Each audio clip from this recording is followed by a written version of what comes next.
Hello guys and welcome back to my channel सिर्फ IAS. साथियों, environment की Shankar IAS academy के इस 9th एडिशन की सीरीज़ में आप सभी का बहुत बहुत स्वागत। मैं प्रसन्ना वर्मा आज आपके लिए लेकर आई हूँ इसके चैप्टर 23 जिसका नाम इंडिया एंड क्लाइमेट चेंज है, उसका पार्ट 3। आइए शुरू करने से पहले चैनल को सब्सक्राइब कर लीजिए, बेल आइकन को प्रेस कर लीजिए ताकि आपको रेगुलर अपडेट्स मिलती रहे। साथियों, अब यहाँ जो हम पहला टॉपिक करेंगे इस पार्ट के अंदर वो है Indian network on climate change assessment का। आइए इसको समझते हैं डिटेल से। दोस्तों, Indian network on climate change assessment that is INCCA, इसको लॉन्च करा गया था अक्टूबर 2009 में ministry of environment and forest के द्वारा। और ये किस लिए था? इन एफर्ट ताकि हम डोमेस्टिक रिसर्च को क्लाइमेट चेंज को लेके प्रमोट करें और साथ में हमारे देश का जो क्लाइमेट चेंज एक्सपर्टाइज है उसे और बढ़िया बिल्ड कर सकें। INCCA ये एक ऐसा नेटवर्क बेस्ड प्रोग्राम है मिनिस्ट्री ऑफ एनवायरनमेंट फॉरेस्ट का, जिसके अंदर करीब 120 इंस्टीट्यूशंस हैं और 250 साइंटिस्ट हैं देश के, जिनका उद्देश्य ये है कि हम ज़्यादा साइंस बेस्ड पॉलिसी बनाएंगे, ठीक है, जो मेजरमेंट पे बेस्ड होगी, मॉनिटरिंग पे बेस्ड होगी और मॉडलिंग पे बेस्ड होगी। दोस्तों, INCCA को प्रॉपर इस तरह से बनाया गया है एक ऐसे नेटवर्क के तौर पे जो कि साइंटिफिक प्रोग्राम पे बेस्ड होगा। ऐसा डिज़ाइन होगा जिससे वो एड्रेस कर सके, एक्सेस कर सके ड्राइवर्स को और इम्प्लीकेशंस को क्लाइमेट चेंज के साइंटिफिक रिसर्च के माध्यम से। क्लाइमेट चेंज असेसमेंट अलग अलग एस्पेक्ट्स में क्लाइमेट चेंज के, इसके अलावा इससे जो रिलेटेड वल्नरेबिलिटीज़ हैं, रिस्क है, अडेप्टेशन है, उसके अलावा एक proper decision support system, capacity build करना मैनेजमेंट को लेके क्लाइमेट चेंज से रिलेटेड रिस्क अपॉर्चुनिटीज़ जो भी हों। दोस्तों, INCCA ये कैरी आउट करेगा research on the effects of climate change अलग अलग रीजन्स में और सेक्टर्स में इंडिया के अंदर, और सजेस्ट करता है क्या आखिरकार सूटेबल अडेप्टेशन है और मिटिगेशन स्टेप्स हैं। दोस्तों, अगर हम इसके ऑब्जेक्टिव की बात करें तो इसमें यह है कि भाई एक इंडिपेंडेंट बॉडी हो इंडियन साइंटिस्ट की, जो एक साइंटिफिक रिपोर्ट बना सके डोमेस्टिक लेवल पे अबाउट कि भाई क्या इम्पैक्ट होगा क्लाइमेट चेंज का अलग अलग सेक्टर्स पे, जिससे हमें एक रियल पिक्चर पता चलेगी और इन्फ्लुएंस हम ये प्रॉपर कर पाएगा वर्ल्ड डिबेट में।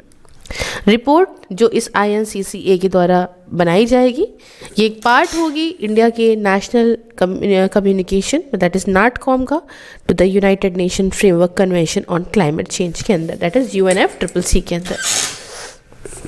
अब इसमें देखिए INCCA का first assessment India green house emission 2007, ये क्या है?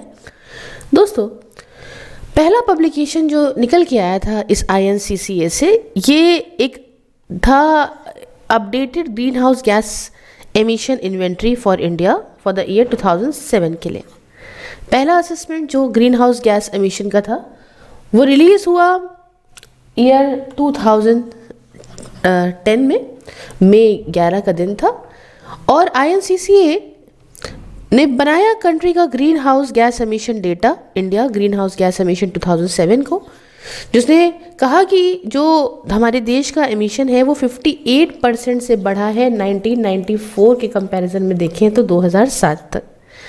इसने एनर्जी का, इंडस्ट्री का, एग्रीकल्चर, लैंड यूज़ चेंज और फॉरेस्ट और waste sources by removal of by sinks presented, ये सब सारी चीज़ें जो है इसने कवर करा और प्रेजेंट करा अपने इस डॉक्यूमेंट में। नेक्स्ट आया INCCA का second assessment climate change and India, ठीक है, 4x4 असेसमेंट थी। ये क्या था? 4x4 असेसमेंट ये इम्पैक्ट जो क्लाइमेट चेंज से द्वारा होते उसे एड्रेस करता था। 2030 में जो भी 2030 में जो भी इम्पैक्ट पड़ते नेचुरल रिसोर्सेज पे, लाइवलीहुड पे लोगों के, in the 4 climate sensitive regions of Himalaya region का, नॉर्थ ईस्ट रीजन का, वेस्टर्न घाट्स पे और कोस्टल प्लेन पे, इसीलिए इसको 4x4 कहा है। और 4 की सेक्टर्स, 4 रीजन्स तो हो गए और 4x4 क्यों है? 4 जो रीजन्स मैंने बताए और 4 की सेक्टर्स के अंदर, इन रीजन्स के अंदर जैसे एग्रीकल्चर, वाटर, हेल्थ और नेचुरल इकोसिस्टम एंड बायोडाइवर्सिटी। तो जो 4 रीजन और 4 जो सेक्टर्स का असेसमेंट है, इसीलिए शॉर्ट में इसको 4x4 असेसमेंट कहा गया है। दोस्तों असेसमेंट एग्जामिन करता है इम्प्लीकेशंस क्या होंगी क्लाइमेट चेंज के सिनारियो के 2030 में यूज़ करके रीजनल क्लाइमेट मॉडल को, और असेसमेंट साथ में लेके आता फ्यूचर एरियाज़ को कि भैया उनमें हमें काम करना है ना, ताकि हमें नॉलेज और बढ़े, एरियाज़ फर्दर इम्प्रूवमेंट जो चाहते हो फ्यूचर असेसमेंट्स के लिए। तो 4 रीजन्स कौन कौन से मैंने बताए, Western Ghats, Himalayan region, coastal India और नॉर्थ ईस्ट। और जो 4 मेन एरिया हैं वो कौन कौन से हैं, एग्रीकल्चर, वाटर, फॉरेस्ट और ह्यूमन हेल्थ। ठीक है, अब इसके अंदर इम्पैक्ट की बात करें तो वार्मर सीजन्स का एवरेज टेम्परेचर 2 डिग्री सेल्सियस से बढ़ता प्रिडिक्ट हुआ है। 1 से 4 डिग्री सेल्सियस एक्सट्रीम रेंजेस में बढ़ता दिखेगा। इंक्रीज्ड एनुअल प्रेसिपिटेशन, जिसमें रेनी डेज की फ्रीक्वेंसी कम होगी और इंटेंसिटी बढ़ेगी। इसके अलावा साइक्लोनिक डिस्टर्बेंसेस लोअर फ्रीक्वेंसी में इंक्रीज्ड इंटेंसिटी होगी, और जो रिस्क है आपका स्टॉर्म का, तूफान आने का, ये बढ़ेगा। सी लेवल राइज करीब 1 से लेकर 3 mm per year on average बढ़ेगा।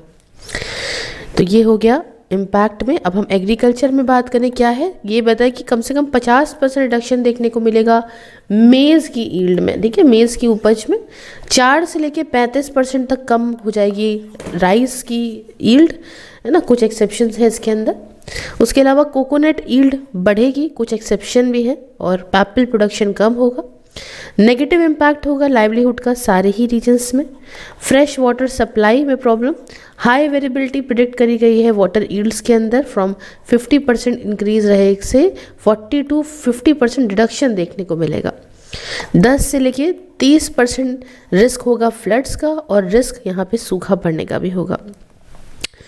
तीसरा जो फॉरेस्ट एंड नेचुरल इकोसिस्टम के अंदर हम देखेंगे कि नेट प्राइमरी प्रोडक्टिविटी बढ़ेगी। Shifting forest borders, spices mix, negative impact होगा लाइवलीहुड पे और बायोडाइवर्सिटी पे। और ह्यूमन हेल्थ की बात करें तो मरने के चांसेस ज़्यादा हैं हीट स्ट्रेस से, वेक्टर बॉर्न डिजीजेस हो सकते हैं, ट्रांसमिशन विंडो का फॉर मलेरिया ये भी बढ़ सकता है। तो ये कुछ कहानी है अलग अलग फील्ड में, 4x4 मैंने आपको समझाया। नेक्स्ट है हमारा नेशनल कम्युनिकेशंस, दैट इज़ नाटकॉम।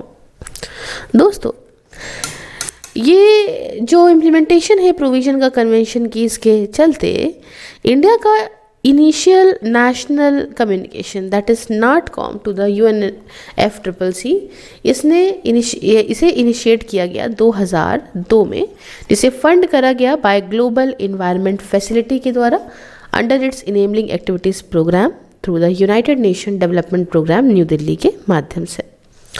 दोस्तों नेशनल कम्युनिकेशन प्रोसेस के अंदर प्रॉपर क्या है कि कॉम्प्रिहेंसिव साइंटिफिक और टेक्निकल एक्सरसाइजेस हैं, जिसके माध्यम से इन्वेंट्रीज को प्रॉपर ग्रीन हाउस गैसेस की प्रिपेयर करा जाएगा जो anthropogenic that is human sources से निकलती हैं। उसके अलावा अनसर्टेनिटीज कम हो इन सारे एस्टिमेशंस के अंदर, और वल्नरेबिलिटी प्रॉपर असेसमेंट हो उसका अडेप्टेशन का ड्यू टू क्लाइमेट चेंज। इसके अलावा इन्फॉर्मेशन जो भी इंडिया के इनिशिएटिव की है ना, कि हम किस तरीके से ऑब्जेक्टिव्स अपने कन्वेंशन के उन्हें एड्रेस करेंगे, उसको लेके प्रॉपर है।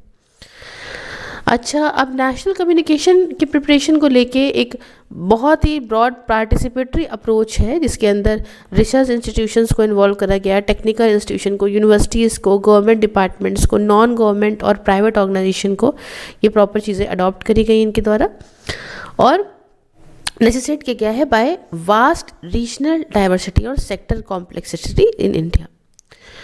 जो पार्टीज़ हैं कन्वेंशन में जिन्होंने ज्वाइन करा है to communicate the following information to the secretariat of the conference of party, उसमें पहली बात कि national inventory of anthropogenic emissions by sources and removal by sink of all greenhouse gases not controlled by Montreal Protocol to the extent its capacities permit, using comparable methodologies to be promoted and agreed upon by the conference of parties.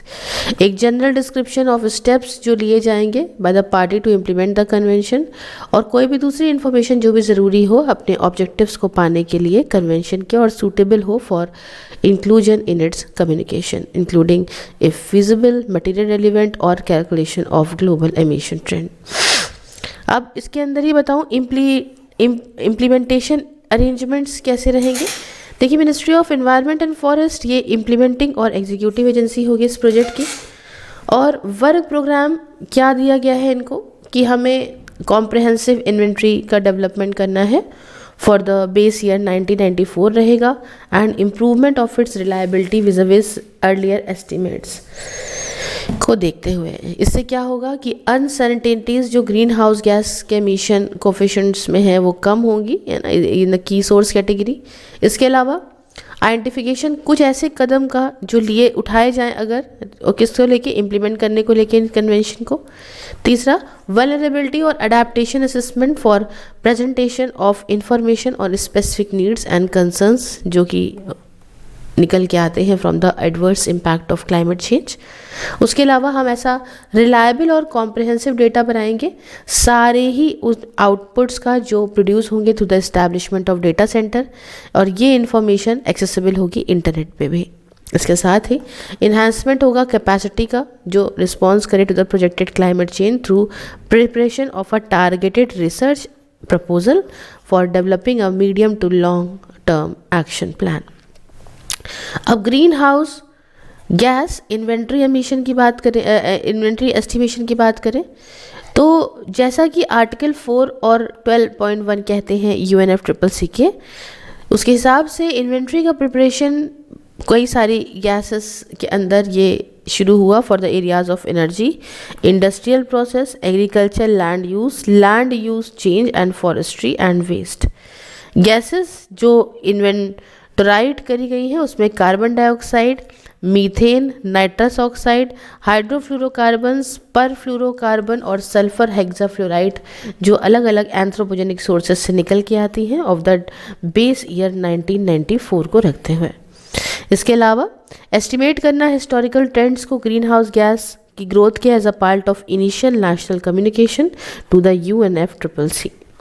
Estimation ये भी कि national green house gas inventories सारे ही sectors के लिए based होगी 1996 की guidelines पे of the intergovernmental panel और क्लाइमेट चेंज की and as good practices guideline. तो ये कुछ कहानी है यहाँ पे नाटकॉम की। नेक्स्ट टॉपिक हमारा है India's policy structure relevant to green house gas mitigation. ठीक है, इंडिया का ऐसा पॉलिसी स्ट्रक्चर जो ज़रूरी है ग्रीन हाउस गैस का जो रिस्क है इसे और कम करने के लिए, ठीक है, इसके एमिशन का। तो इसमें इंटीग्रेटेड एनर्जी पॉलिसी की बात आती है। तो इंडिया ने क्या करा है, एक detail policy, India has in place a detail policy, regulatory और लेजिस्लेटिव स्ट्रक्चर है जो रिलेट करता है स्ट्रांगली इन ग्रीन हाउस गैस के मिटिगेशन से।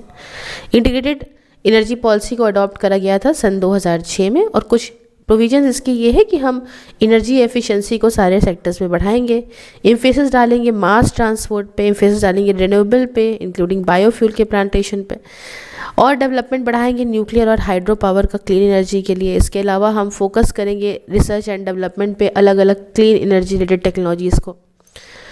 नेक्स्ट आता है हमारा रूरल इलेक्ट्रिफिकेशन पॉलिसी 2006। ये प्रमोट करता है रिन्यूएबल एनर्जी टेक्नोलॉजीज़ को जहाँ पे ग्रिड कनेक्टिविटी पॉसिबल ना हो या कॉस्ट इफेक्टिव ना हो। एक नई मतलब जो new and renewable energy policy 2005 थी वो प्रमोट करती थी यूटिलाइजेशन को सस्टेनेबल रिन्यूएबल एनर्जी सोर्सेज के, और यहाँ पे बढ़ाती थी डिप्लॉयमेंट रिन्यूएबल्स का through indigenous design, development and manufacture के माध्यम से। लेकिन ये 2006 वाली पॉलिसी है, नेशनल इन्वायरमेंटल पॉलिसी जो आई 2006 में, और जो नोटिफिकेशन आया ऑन इन्वायरमेंटल इम्पैक्ट असेसमेंट 2006, ये रिफॉर्म लेकर आया इंडिया के इन्वायरमेंटल असिस्टेंट रिजाइम में। बहुत सारे इकोनॉमिक एक्टिविटीज़ की ज़रूरत थी प्रिपेयर करने के लिए इन्वायरमेंटल इम्पैक्ट असेसमेंट को और इन्वायरमेंटल मैनेजमेंट प्लान को, जो कि अप्रेस करा जाता by regulatory authorities prior to start the construction. EIA की प्रोविजन स्ट्रांगली प्रमोट करती है हमारी इन्वायरमेंटल सस्टेनेबिलिटी को। आइए कुछ दूसरी प्रोविजंस के बारे में बताएं। पहला तो ये कि रिलेट करता है टू रिफॉर्मिंग एनर्जी मार्केट्स, है ना, एनर्जी मार्केट में रिफॉर्म लाना, ताकि इस बात को इंश्योर कराएं कि एनर्जी मार्केट्स ये कॉम्पिटिटिव हैं, एनर्जी प्राइसेस रिफ्लेक्ट करते हैं एक ट्रू रिसोर्स कॉस्ट को। इसके अंदर इलेक्ट्रिसिटी एक्ट 2005 आता है, टेरिफ पॉलिसी 2003 आती है, petroleum and natural gas regulatory board act 2006 वगैरह आता है। प्रोविजंस को एक साथ लिया गया है ना, और आर डिज़ाइन टू किस लिए, प्रोविजंस टेकन टुगेदर, एंड इस तरह से डिज़ाइन करे गए हैं ताकि ये एंट्री बैरियर्स को रोक सकें और कंपटीशन को बढ़ाएं एक्सप्लोर, एक्सट्रैक्ट, कन्वर्जन, ट्रांसमिशन और डिस्ट्रीब्यूशन करने में प्राइमरी और सेकेंडरी एनर्जी की। इसके अलावा अकॉम्प्लिश करें प्राइस रिफॉर्म को, कैसे, प्रॉपर कंपटीशन लाके एट पॉइंट ऑफ सेल। तीसरा, टैक्स रिफॉर्म को और प्रमोट करना है ताकि ऑप्टिमल फ्यूल चॉइसेस और ज़्यादा प्रमोट करी जा सकें।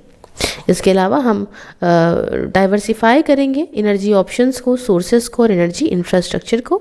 इसके अलावा फीड इन टेरिफ्स प्रोवाइड करना renewable, that is solar, biomass और को जनरेशंस के लिए। मजबूत करना है जहाँ पे भी एप्लीकेबल हो सके, इंट्रोड्यूस करना है इंडिपेंडेंट रेगुलेशन को। तो ये कहानी है। नेक्स्ट है introduction of labelling programme for appliances, है ना, ये सारा कुछ यहाँ देख सकते हैं, हाँ वो नीचे वाला लिखा हुआ था। Next introduction of labelling programme for appliances. दोस्तों, एक एनर्जी लेबलिंग प्रोग्राम अप्लायंसेस के लिए ये 2006 में लॉन्च हुआ था और कंपैरेटिवली स्टार बेस्ड था। आज आप अपने चाहे टीवी हो या टीवी क्या, मोस्टली आपने देखा होगा रेफ्रिजरेटर में और एसी के अंदर स्टार बने होते हैं ना, 3 स्टार, 2 स्टार, 5 स्टार। ये 2006 में आया था फॉर फ्लोरोसेंट्स, ट्यूबलाइट्स के लिए भी, एयर कंडीशनर, रेफ्रिजरेटर के लिए और डिस्ट्रीब्यूशन ट्रांसफार्मर्स के लिए। तो लेबल्स में प्रॉपर इन्फॉर्मेशन थी कि कितना एनर्जी कंज्यूम करता है ये अप्लायंस, एंड इसलिए कंज्यूमर को पता हो ना कि वो एक सोच समझ के डिसीजन ले सके। ब्यूरो ऑफ एनर्जी एफिशिएंसी ने इसे मैंडेटरी कर दिया था रेफ्रिजरेटर के लिए कि आप एनर्जी एफिशिएंसी लेबलिंग तो आप दिखाओगे ही, और ये एक्सपेक्टेड था कि हम भाई एयर कंडीशनर के लिए भी करेंगे, जो कि हो ही गया। Standard and labelling programme for manufacture of electrical appliances, ये एक्सपेक्टेड था कि वो एक इम्पॉर्टेंट जो सेविंग्स है एनर्जी में हर साल करेगा ही करेगा। अब देखिए एनर्जी कंजर्वेशन बिल्डिंग कोड की बात करते हैं। शॉर्ट फॉर्म में इसको हम ECBC कहेंगे। इसे सन 2007 में लॉन्च किया गया था, जो डिज़ाइन मतलब जो एड्रेस करता था डिज़ाइन को नए बड़े बड़े कमर्शियल बिल्डिंग्स की, ताकि बिल्डिंग्स की एनर्जी डिमांड ऑप्टिमाइज रहे। बेस करता था उनकी लोकेशन कहाँ है अलग अलग क्लाइमेटिक जोन में। कमर्शियल बिल्डिंग्स ये ऐसी फास्टेस्ट ग्रोइंग सेक्टर्स है हमारी इंडियन इकोनॉमी में, और ये अच्छा खासा शेयर रखती हैं सर्विस सेक्टर में हमारे देश के अंदर। और आप जानते हैं सबसे ज़्यादा हमारी GDP के अंदर सर्विस सेक्टर का ही योगदान है। नियरली 100 बिल्डिंग ऑलरेडी इस कोड को कंप्लायंस को फॉलो करती है ना। अब तो खैर बहुत ज़्यादा हो गया है सबके। एस्टिमेट करा गया था कि अगर कमर्शियल स्पेस इंडिया के अंदर हर साल वो ECBC नॉर्म्स के हिसाब से चलेगी तो एनर्जी कंजम्पशन करीब 30 से 40% तक कम हो जाएगा। ठीक है, और ये ECBC के नॉर्म्स ये वॉलंटरी थे उस समय, तो है ना, ये था कि मैंडेटरी बनेंगे। ग्रीन बिल्डिंग की बात करते हैं। अब क्या होती हैं ग्रीन बिल्डिंग्स? दोस्तों, ऐसी बिल्डिंग्स जो बिल्डिंग्स होती है ना, आप मालूम है सबसे ज़्यादा पोल्यूटेंट्स वही करती हैं ना, जो अर्बन एरिया की एयर क्वालिटी को अफेक्ट करता है, क्लाइमेट चेंज में कंट्रीब्यूट करता है। ह्यूमन हैबिटेट्स बिल्डिंग्स जो होती हैं वो इन्वायरमेंट के साथ अलग अलग तरीके से इंटरेक्ट करती हैं अपनी पूरी लाइफ साइकिल में, चाहे वो जब से कंस्ट्रक्शन उनका हो, जब से ऑपरेशन हो और तब से उनकी डिमोलिशन टूटने तक। ये रिसोर्सेज को कंज्यूम करती हैं एनर्जी के फॉर्म में, वाटर के फॉर्म में, मटेरियल वगैरह के फॉर्म में, और वेस्ट को भी जनरेट करती हैं। म्यूनिसिपल वेस्ट हो गया, चाहे इनडायरेक्टली करें या डायरेक्टली करें from electricity generation. Green building ऐसा एसेंस है जिसमें ये सारे पोल्यूशन रिलेटेड इश्यूज़ को एड्रेस करा जाएगा बिल्डिंग के एक इंटीग्रेटेड और साइंटिफिक मैनर में। और ग्रीन बिल्डिंग यहाँ पे जो डिप्लीट करता है as little of a natural resources during the construction and operation के टाइम पे। एम ग्रीन बिल्डिंग जो है डिज़ाइन का ये होता है कि हम कम से कम डिमांड रखें नॉन रिन्यूएबल रिसोर्सेज की, और यूटिलाइजेशन एफिशिएंसी का इन सारे रिसोर्सेज से बढ़ाएं जब ज़रूरत हो। रीयूज़ और रिसाइकलिंग जो भी अवेलेबल रिसोर्सेज का है उसे करें, और रिन्यूएबल जो रिसोर्सेज हैं उनका प्रॉपर यूटिलाइजेशन करें। ये कॉस्ट करता है थोड़ा ज़्यादा डिज़ाइन करने के लिए और कंस्ट्रक्ट करने के लिए इस ग्रीन बिल्डिंग को, क्योंकि इसके फ़ायदे भी हैं। हालांकि इसकी कॉस्ट कम पड़ती है ऑपरेट करने के लिए ग्रीन बिल्डिंग को, है ना, क्योंकि उसके इन्वायरमेंटल बेनिफिट बहुत है ना, और अच्छी जगह है जहाँ वर्कर्स काम कर सकते हैं। ये एफिशिएंट बिल्डिंग मटेरियल का यूज़ बढ़ाता है और कंस्ट्रक्शन प्रैक्टिसेस का ऑप्टिमाइज़ करता है, यूज़ ऑन साइट सोर्सेज का और सिंक्स का bio climatic architectural practices use करता है, कम से कम एनर्जी को अपने आप को पावर करने के लिए यूज़ करता है, एफिशिएंट इक्विपमेंट को, ताकि अपनी लाइटनिंग, एयर कंडीशनिंग और दूसरी ज़रूरतों को ये पूरी कर सके। मैक्सिमाइज़ करता है use renewable sources of energy का और एफिशिएंट तरीके से वेस्ट एंड वाटर मैनेजमेंट का प्रैक्टिसेस का। इसके साथ साथ प्रोवाइड करता है कंफर्टेबल और हाइजीनिक इंडोर वर्किंग कंडीशंस को भी। ये it is involve through a design process जिसमें सारे ही कंसर्न को ध्यान में रहता है, with architect, landscape designer, air conditioning, electrical, plumbing, energy consultant, ये सब एक साथ मिलकर काम करते हैं प्रॉपर प्लान, डिज़ाइन, कंस्ट्रक्शन और ऑपरेशन के लिए, जिसके माध्यम से ये ग्रीन बिल्डिंग बनाई जाती है। क्रिटिकली इवैल्यूएट करते हैं इम्पैक्ट क्या होगा हर एक डिज़ाइन डिसीजन का इन्वायरमेंट और के ऊपर, और एक जो भी डिज़ाइन सॉल्यूशंस पे आते हैं ताकि कम से कम नेगेटिव इम्पैक्ट हो और पॉजिटिव इम्पैक्ट बढ़े इन्वायरमेंट पे। टोटल जो फॉलोइंग एस्पेक्ट हैं बिल्डिंग डिज़ाइन के वो ध्यान में रखे जाते हैं ग्रीन बिल्डिंग के अंदर, जैसे कि बिल्डिंग सिस्टम जो डिज़ाइन करा जाता है उस तरीके से हो कि एफिशिएंसी यूज़ HVAC का, that is heating, ventilation and air conditioning का बढ़े, lightning, electrical, water heating, integration हो रिन्यूएबल एनर्जी सोर्सेज का to generate energy on site. उसके अलावा सिलेक्शन इकोलॉजिकली सस्टेनेबल मटेरियल का, इसमें काफ़ी high recycle content, rapidly renewable sources with low emission potential, water और वेस्ट वाटर मैनेजमेंट के लिए। इंडोर इन्वायरमेंटल क्वालिटी जो इंडोर थर्मल और विजुअल कंफर्ट को प्रॉपर मेंटेन कर सके। ठीक है, तो हमने ये बात करी। नेक्स्ट हमारा जो टॉपिक है वो है green rating for integrated habitat assessment, that is गृहा का। गृहा क्या है दोस्तों? गृहा एक संस्कृत वर्ड है जिसका मतलब होता है, वन सेकेंड, ओके, अबोर्ड। ठीक है, गृहा को कंसीव करा गया है बाय तेरी एंड डेवलप करा गया है jointly ministry of new and renewable energy और गवर्नमेंट ऑफ इंडिया के द्वारा। उसके अलावा green building rating system device करा गया जो तेरी के द्वारा और MNRE के द्वारा। ये एक वॉलंटरी स्कीम है जिसका उद्देश्य ये है कि हम रेटिंग सिस्टम लेकर आएंगे और ताकि जो है डिज़ाइन करने में ग्रीन बिल्डिंग को मदद मिले और बदले में ये ग्रीननेस को बिल्डिंग की और इवैल्यूएट कर सके। एम ये है कि हम जो रेटिंग सिस्टम है इसका एम है कि हम एफिशिएंट रिसोर्स यूटिलाइजेशन को ला पाएँ और रिसोर्स एफिशिएंसी को बढ़ा पाएँ, बेटर क्वालिटी ऑफ लाइफ लेकर आएँ बिल्डिंग्स के अंदर। रेटिंग टूल की बात करें तो गृहा एक रेटिंग टूल है जो मदद करता है लोगों को उनकी परफॉर्मेंस में एक्सेस करने के लिए उनकी बिल्डिंग की against certain nationally accepted benchmarks, and ये काफ़ी सूटेबल है हर तरह की बिल्डिंग्स के लिए अलग अलग क्लाइमेटिक जोन्स में देश के अंदर। Going by the old adage which gets measured get manage, गृहा अटेम्प्ट करता है कि वो क्वालिफाई करे एक्सपेक्ट्स को, जैसे कि energy consumption, waste generation, renewable energy adaptation etcetera, ताकि मैनेज और कंट्रोल और रिड्यूस करा जा सके सेम चीज़ को to the best possible extent. ये इवैल्यूएट करता है इन्वायरमेंटल परफॉर्मेंस को बिल्डिंग की पूरी तरीके से over the entire life cycle, and इसके माध्यम से प्रोवाइड करता है एक डेफिनेट स्टैंडर्ड जो ग्रीन बिल्डिंग को बनाता है। दोस्तों, रेटिंग सिस्टम बेस्ड है on accepted energy and environmental principles पे, और ये बैलेंस बना के चलता है प्रैक्टिसेस और इमर्जिंग कॉन्सेप्ट पे, चाहे नेशनल हो चाहे इंटरनेशनल हो। गाइडलाइंस हो गए, क्राइटेरिया अप्रेजल हो गया, वो हर एक 3 साल में रिवाइज करा जाता है, इसे ध्यान में रखा जाता है लेटेस्ट साइंटिफिक डेवलपमेंट को इस टाइम पे। बेसिक फीचर्स इसके ये हैं कि ये सिस्टम को डेवलप करा गया है मदद देने के लिए डिज़ाइन और इवैल्यूएट करने के लिए नई बिल्डिंग्स को। बिल्डिंग्स अभी भी इंसेप्शन स्टेजेस पे हैं। बिल्डिंग ये एक्सेस बेस्ड होती हैं ऑन इट्स प्रिडिक्टेड परफॉर्मेंस, जो पूरी अपनी जीवन भर वो कैसे ही जिएंगी, कैसे परफॉर्म करेंगे ना, इंसेप्शन थ्रू ऑपरेशन। स्टेजेस उनकी लाइफ साइकिल की वो प्रॉपर आइडेंटिफाई करी जाती है एवेल्यूएशन के लिए। वो कौन कौन सी होती हैं कि उनका रेटिंग सिस्टम, मतलब गृह का रेटिंग सिस्टम के अंदर 34 क्राइटेरिया को कैरेक्टराइज करा गया है 4 कैटेगरी के अंदर। उनमें से पहली कैटेगरी है साइट का सिलेक्शन और साइट की प्लानिंग, दूसरा है कंजर्वेशन और एफिशिएंट यूटिलाइजेशन रिसोर्सेज का, तीसरा है बिल्डिंग ऑपरेशन और मेंटेनेंस, और चौथा है इनोवेशन पॉइंट्स। और 8 इनमें से जो 34 क्राइटेरिया हैं वो मैंडेटरी हैं, 4 इसमें से पार्शली मैंडेटरी हैं, वाइल बाकी सारे ऑप्शनल हैं।